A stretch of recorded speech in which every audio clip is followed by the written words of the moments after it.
Ito pala ang tinatawag na kusahos. Kusahos sa baka, kusahos sa baboy. Hi guys, part 4 na tayo guys. Ayan, pinainit namin ang natitira naming ulam. Kasi kanina maraming tao. Kaya pinainit na lang namin yung sobra. Ayan, ito marami pang sobra. Kasi po hindi po talaga maubos nila. Kasi bukas ay katumanan pa.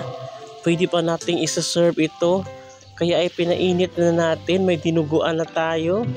Dry dinuguan at saka ito, baby back ribs.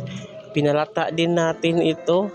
At pinadry po natin para po hindi po matagal, hindi po madaling madaling mapanis. Ayan, nagbisibisihan na talaga ako. Ayan, nagbisibisihan na talaga ako dito. Kasi po para matapos na talaga agad. Pinainit ko ngayon, bukas na naman, painitin na naman natin. Ayan, ito ang pork homba na may matamis na matamis ang lasa. Ayan, malambot na talaga to. Natanggal na yung mga buto-buto. Natanggal na yung mga unod-unod. Ito ay apritada, pinainit ko na rin to. Ito ay yung menudo na may atay din. Ayan. Tapos pinainit din natin tong bula-bula para bukas isa-serve pa natin. At saka natin lumpiang Shanghai, pinainit din natin.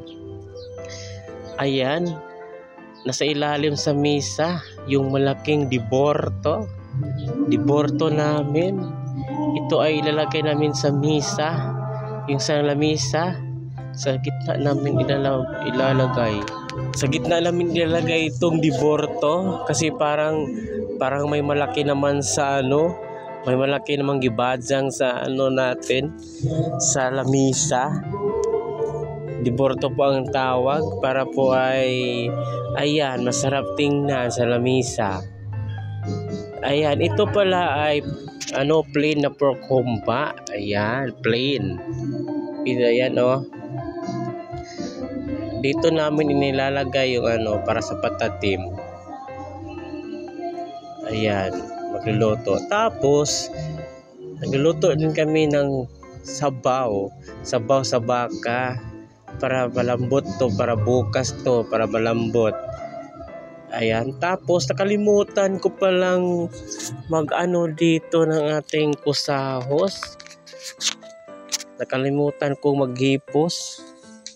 Hiposon di ay ni pagkagabiin ng atong kusahos kay para dili kawato naglain. Ayan, ito ang aking ginagawa na kusahos. Ito ay pork na kusahos. Nilalagyan lang ng asin. Kanina pa ito nilagay. Tapos nituskig na. Ayan. Ayan nilalagay dito. Ayan. Para hindi mabasa kung sakaling umuulan man. Tapos ito naman ay beef na kusahos. Ayan beef kusahos. Ayan, inasinan yan. Maraming asin yan. Maraming asin ang nilalagay natin dyan para hindi madaling masira. Hanggang dito lang tayo guys. Thank you guys. Thank you for watching. Bye bye.